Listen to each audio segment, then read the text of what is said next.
ನಮಸ್ತೆ, very good morning. Guarantee ನ್ಯೂಸ್ಗೆ ಸ್ವಾಗತ. ನಾನು ರಮ್ಯಾ. 50 ಗ್ಯಾರಂಟಿಯಲ್ಲಿ ಯಾವೆಲ್ಲ ಸುದ್ದಿ ಇದೆ ಅಂತ ಹೇಳಿ ಒಂದೊಂದಾಗಿ ನೋಡ್ತಾ ಹೋಗೋಣ. ವಿಶ್ವವಿಖ್ಯಾತ ನಾಡ ಹಬ್ಬ ಮೈಸೂರು ದಸರಾ ಉತ್ಸವಕ್ಕೆ ಅಧಿಕೃತ ಚಾಲನೆ ಸಿಕ್ಕಿದೆ. ಅಂತಾರಾಷ್ಟ್ರೀಯ ಬೂಕರ್ ಪ್ರಶಸ್ತಿ ವಿಜೇತೆ ಸಾಹಿತಿ ಬಾನು ಮುಸ್ತಾಕ್ ಅವರು ವೃಶ್ಚಿಕ ಲಗ್ನ ಮುಹೂರ್ತದಲ್ಲಿ ಚಾಮುಂಡೇಶ್ವರಿ ವಿಗ್ರಹಕ್ಕೆ ಪುಷ್ಪಾರ್ಚನೆ ಮಾಡುವ ಮೂಲಕ ನಾಡ ಹಬ್ಬ ದಸರಾಗೆ ಚಾಲನೆಯನ್ನ ನೀಡಿದರು. ಚಾಮುಂಡೇಶ್ವರಿ ದೇವಾಲಯದ ಆವರಣದಲ್ಲಿ ಪುರೋಹಿತರ ವೇದ ಮಂತ್ರಗಳ ಪಠಣದ ನಡುವೆ ಮೈಸೂರು ಮತ್ತು ರಾಜಮನೆತನದ ದೇವತೆ ಚಾಮುಂಡೇಶ್ವರಿ ವಿಗ್ರಹದ ಮೇಲೆ ಪುಷ್ಪಾರ್ಚನೆ ಮಾಡುವ ಮೂಲಕ ಅದ್ಧೂರಿಯಾಗಿ ಚಾಲನೆಗೊಂಡಿದೆ.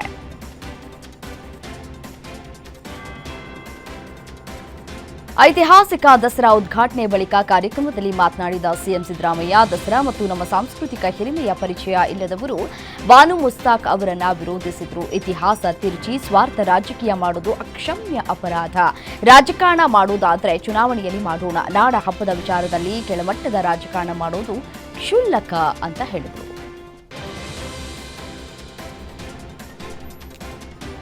ದಸರಾ ಉದ್ಘಾಟನೆಗೆ ವಿರೋಧಿಸಿದವರಿಗೆ ಬಾನು ಮುಸ್ತಾಕ್ ತಿರುಗೇಟನ್ನು ನೀಡಿದ್ದಾರೆ. ಮೈಸೂರಿನಲ್ಲಿ ಮಾತನಾಡಿದಂತಹ ಬಾನು ಮುಸ್ತಾಕ್, ನಾವು ಅಸ್ತ್ರಗಳಿಂದ ಅಲ್ಲ ಅಕ್ಷರಗಳಿಂದ ಗೆಲ್ಲಬೇಕು.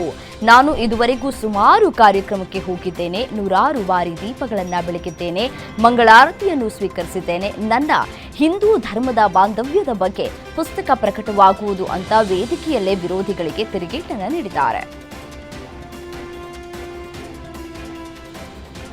ವಿಶ್ವವಿಖ್ಯಾತ ನಾಡಹಬ್ಬ ದಸರಾ ಹಿನ್ನೆಲೆ ಆಯೋಜಿಸಿರುವ ಫಲಪುಷ್ಪ ಪ್ರದರ್ಶನವನ್ನ ಸಿಎಂ ಸಿದ್ದರಾಮಯ್ಯ ಉದ್ಘಾಟಿಸಿದ್ದಾರೆ. ಮೈಸೂರಿನ ಕುಪ್ಪಣ್ಣ ಪಾರ್ಕ್ನಲ್ಲಿನ ಫ್ಲವರ್ ಶೋ ಕಣ್ಮನ ಸೆಳೀತಾ ಇದೆ. ಅಕ್ಟೋಬರ್ 2ರಂದು ಜಂಬೂ ಸವಾರಿಯಂದೇ ಗಾಂಧಿ ಜಯಂತಿ ಕೂಡ ಆಗಿರೋ ಕಾರಣ ಕನ್ಯಾಕುಮಾರಿಯ ಗಾಂಧಿ ಮಂಟಪದ ಮಾದರಿಯನ್ನ ಗಾಜಿನ ಮನೆಯಲ್ಲಿ ನಿರ್ಮಾಣ ಮಾಡಲಾಗಿದೆ. ಸುಮಾರು 2 ಲಕ್ಷ ಗುಲಾಬಿ ಸೇವಂತಿ ಹೂಗಳಿಂದ ಮಾಡಿರುವ ಗಾಂಧಿ ಮಂಟಪ ಎಲ್ಲರನ್ನ ಸೆಳೀತಾ ಇದ್ದು ಗಾಂಧೀಜಿ ತತ್ವ ಆದರ್ಶ ಹೋರಾಟವನ್ನ ಸಾರ್ತಾ ಇದೆ. ಮೈಸೂರು ಅರಮನೆಯಲ್ಲಿ ದಸರಾ ಅಂಗವಾಗಿ ಯದುವೀರ್ ಕೃಷ್ಣದತ್ತ ಚಾಮರಾಜ ಒಡೆಯರ್ ಅವರು ರತ್ನ ಖಚಿತ ಸಿಂಹಾಸನಾರೋಹಣ ಮಾಡುತ್ತಾ ಖಾಸಗಿ ದರ್ಬಾರ್ಗೆ ಚಾಲನೆಯನ್ನು ನೀಡಿದರು. ಅರಮನೆಯಲ್ಲಿ ರಾಜವಂಶಸ್ಥರಿಂದ ಸಾಂಪ್ರದಾಯಿಕ ನವರಾತ್ರಿ ಧಾರ್ಮಿಕ ಕೈಂಕರ್ಯಗಳು ಆರಂಭವಾಗಿದೆ. ನವರಾತ್ರಿಯ ಮೊದಲ ದಿನ ಅರಮನೆಯಲ್ಲಿ ಬೆಳಗಿನಿಂದಲೇ ಧಾರ್ಮಿಕ ಕೈಂಕರ್ಯಗಳು ಆರಂಭವಾಗಿದ್ದು ರಾಜವಂಶಸ್ಥ ಯದುವೀರ ಕೃಷ್ಣದತ್ತ ಚಾಮರಾಜ ಒಡೆಯರ್ ರತ್ನ ಖಚಿತ ಸ್ವರ್ಣ ಸಿಂಹಾಸನಕ್ಕೆ ಪೂಜೆಯನ್ನ ಸಲ್ಲಿಸಿ ಬಳಿಕ ಸಿಂಹಾಸನವೇರಿ ಪರಂಪರೆಯಂತೆ ಖಾಸಗಿ ದರ್ಬಾರನ್ನ ನಡೆಸಿದ್ರು. ಧರ್ಮಸ್ಥಳದ ಬುರುಡೆ ಪ್ರಕರಣಕ್ಕೆ ಸಂಬಂಧಪಟ್ಟಂತೆ ವಿಶೇಷ ತನಿಖಾ ದಳ ತನಿಖೆಯನ್ನು ತೀವ್ರಗೊಳಿಸಿದೆ. ಪ್ರಕರಣದ ಪ್ರಮುಖ ಆರೋಪಿಗಳಾದ ಚಿನ್ನಯ್ಯ ಹಾಗೂ ಆತನ ಪತ್ನಿಯ ಬ್ಯಾಂಕ್ ಖಾತೆಗೆ ಹಣ ವರ್ಗಾವಣೆ ಮಾಡಿದ ಹಲವರಿಗೆ ಎಸ್ಐಟಿ ಪೊಲೀಸರು ನೋಟಿಸ್ ಜಾರಿ ಮಾಡಿದ್ದು ತಿಮರೋಡಿ ಆಪ್ತ ಗಣೇಶ್ ವಿಚಾರಣೆಗೆ ಹಾಜರಾಗಿದ್ದಾರೆ. ಚಿನ್ನಯ್ಯನ ಬ್ಯಾಂಕ್ ಖಾತೆಯ ವಿವರಗಳನ್ನು ಈಗಾಗಲೇ ಪಡೆದಿರುವ ಎಸ್ಐಟಿ ಸುಮಾರು 3 ಲಕ್ಷ ರೂಪಾಯಿವರೆಗೂ ಅಧಿಕ ಹಣ ಗೂಗಲ್ ಪೇ ಮತ್ತು ಫೋನ್ ಪೇ ಮೂಲಕ ಜಮೆಯಾಗಿರುವುದನ್ನು ಪತ್ತೆ ಹಚ್ಚಿದೆ.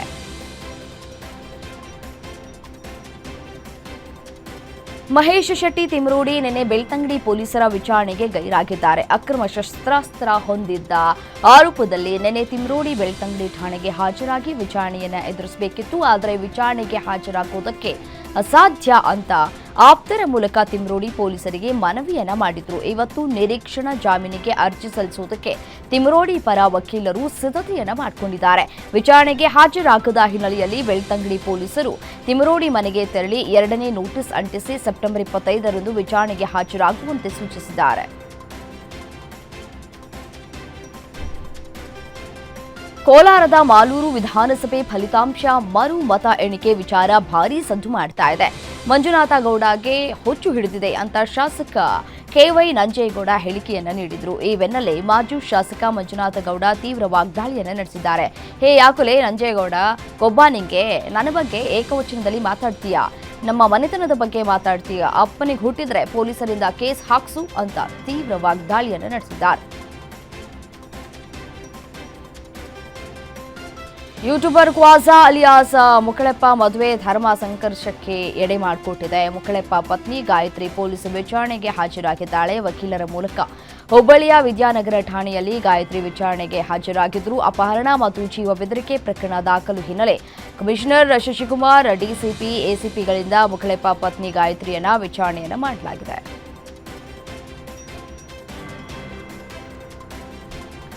ಮುಕ್ಕಳಪ್ಪನ ಲವ್ ಜಿಹಾದ್ ಕೇಸ್ಗೆ ಮತ್ತೊಂದು ಟ್ವಿಸ್ಟ್ ಸಿಕ್ಕಿತು. ಮುಕ್ಕಳಪ್ಪನ ಹೆಂಡತಿ ಮತ್ತು ಕುಟುಂಬಸ್ಥರ ವಾರ್ ಶುರುವಾಗಿದ್ದು, ಪೋಷಕರ ವಿರುದ್ಧವೇ ಮಗಳು ತಿರುಗಿ ಬಿದ್ದಿದ್ದಾಳೆ. ತನ್ನ ಮಾವನಿಗೆ ಕರೆ ಮಾಡಿ ಮಾತನಾಡಿರುವ ಗಾಯತ್ರಿ, ಅವ್ವ ಅಪ್ಪನಿಗೆ ಒಪ್ಪಿಗೆಯಿಂದ ಮದುವೆಯಾಗಿದ್ದೇವೆ, ಏನು ಉಲ್ಟಾ ಮಾಡಿ ಮಾತನಾಡಬೇಡಿ, ಇಲ್ಲ ಅಂದ್ರೆ ನನ್ನ ಲೈಫ್ ಹಾಳಾಗತ್ತೆ, ನನ್ನ ಮಾನ ಮರ್ಯಾದೆ ತೆಗಿತಾರೆ ಅಂತ ಗಾಯತ್ರಿ ಮಾತನಾಡಿರುವಂತಹ ಸ್ಫೋಟಕ ಆಡಿಯೋ ವೈರಲ್ ಆಗಿದೆ. ಇನ್ಫೋಸಿಸ್ ಫೌಂಡೇಶನ್ ಚೇರ್ಮನ್ ಆಗಿರುವ ಸುಧಾಮೂರ್ತಿ ಅವರಿಗೆ ಸೈಬರ್ ವಂಚಕನೊಬ್ಬ ಕರೆ ಮಾಡಿ ಬೆದರಿಕೆ ಹಾಕಿದ್ದಾನೆ. ಬೆಳಗ್ಗೆ ಸೈಬರ್ ವಂಚಕ ಸುಧಾಮೂರ್ತಿ ಅವರಿಗೆ ಕರೆ ಮಾಡಿದ್ದು, ನಾನು ಟೆಲಿಕಾಂ ಸಚಿವಾಲಯದ ಸಿಬ್ಬಂದಿ, ನಿಮ್ಮ ಮೊಬೈಲ್ ಫೋನ್ ಸಂಖ್ಯೆಯನ್ನ ಅಶ್ಲೀಲ ವಿಡಿಯೋಗಳನ್ನು ಪ್ರಸಾರ ಮಾಡೋದಕ್ಕೆ ಬಳಸಲಾಗ್ತಾ ಇದೆ, ಫೋನ್ ಸಂಖ್ಯೆಯ ಸಂಪರ್ಕ ಕಡಿತಗೊಳಿಸಲಾಗುವುದು ಅಂತ ಹೇಳಿದ್ದಾನೆ. ಘಟನೆ ಹಿನ್ನೆಲೆ ಬೆಂಗಳೂರು ಸೈಬರ್ ಕ್ರೈಂ ಪೊಲೀಸರಿಗೆ ದೂರನ್ನ ನೀಡಿದ್ದಾರೆ. ಪ್ರಕರಣ ದಾಖಲಿಸಿಕೊಂಡಿರುವಂತಹ ಪೊಲೀಸರು ವಂಚಕನ ಫೋನ್ ನಂಬರ್ ಸೇರಿದಂತೆ ಹಲವು ಮಾಹಿತಿಗಳನ್ನು ಪಡೆದುಕೊಂಡಿದ್ದು, ಆರೋಪಿ ಪತ್ತೆಗಾಗಿ ಬಲೆ ಬೀಸಿದ್ದಾರೆ. ಬೆಂಗಳೂರಿನಲ್ಲಿ ರಸ್ತೆ ಗುಂಡಿಗಳಿಗೆ ಮುಕ್ತಿ ಸಿಗೋ ಲಕ್ಷಣಗಳೇ ಕಾಣಿಸ್ತಾ ಇಲ್ಲ. ರಸ್ತೆಯಲ್ಲಿ ಗುಂಡಿ ಇದೆಯೋ ಅಥವಾ ಗುಂಡಿಯಲ್ಲಿ ರಸ್ತೆ ಇದೆಯೋ ಎನ್ನುವಂತಹ ಸ್ಥಿತಿ ನಿರ್ಮಾಣವಾಗಿದೆ. ಅದರಂತೆಯೇ ಬೆಂಗಳೂರಿನ ಹೊಮ್ಮದೇವನಹಳ್ಳಿ ರಸ್ತೆ ಗುಂಡಿಗಳ ಗೂಡಾಗಿದೆ. ಬನ್ನೇರುಘಟ್ಟ ರಸ್ತೆಯಿಂದ ಎಲೆಕ್ಟ್ರಾನಿಕ್ ಸಿಟಿಗೆ ಸಂಪರ್ಕ ಕಲ್ಪಿಸುವ ರಸ್ತೆ ಇದಾಗಿದ್ದು, ವಾಹನ ಸವಾರರು ಹರಸಾಹಸ ಪಡುವಂತಾಗಿದೆ. ಗ್ರೇಟರ್ ಬೆಂಗಳೂರು ಪ್ರಾಧಿಕಾರ ಬಂದರೂ ಬದಲಾವಣೆಯಾಗಿಲ್ಲ ಅಂತ ಸಾರ್ವಜನಿಕರು ಆಕ್ರೋಶವನ್ನು ವ್ಯಕ್ತಪಡಿಸಿದ್ದಾರೆ. ಕಲಬುರಗಿ ಜಿಲ್ಲೆಯಾದ್ಯಂತ ವರುಣನ ಅಬ್ಬರ ಮುಂದುವರೆದಿದೆ. ಚಿಂಚೋಳಿಯ ಕನಕಪುರ, ಅಣವಾರ, ಪೋಲಕಪಳ್ಳಿ ಗ್ರಾಮದ ಸೇತುವೆಗಳು ಜಲಾವೃತವಾಗಿವೆ. ಪರಿಣಾಮ ಹಲವು ಹಳ್ಳಿಗಳ ಸಂಪರ್ಕ ಸಂಪೂರ್ಣ ಕಡಿತವಾಗಿದೆ. ಚಿಂಚೋಳಿ ತಾಲೂಕಿನ ಗಾರಂಪಳ್ಳಿ, ಅಣವಾರ, ಪೋಲಕಪಳ್ಳಿ ಗ್ರಾಮಗಳಲ್ಲಿ ಮಳೆ ಅವಾಂತರಕ್ಕೆ ಜನ ನಲುಗಿ ಹೋಗಿದ್ದಾರೆ. ರೈತರ ಜಮೀನುಗಳಿಗೆ ನೀರು ನುಗ್ಗಿದ್ದು, ತೊಗರಿ ಬೆಳೆ ಸಂಪೂರ್ಣ ಹಾಳಾಗಿದೆ.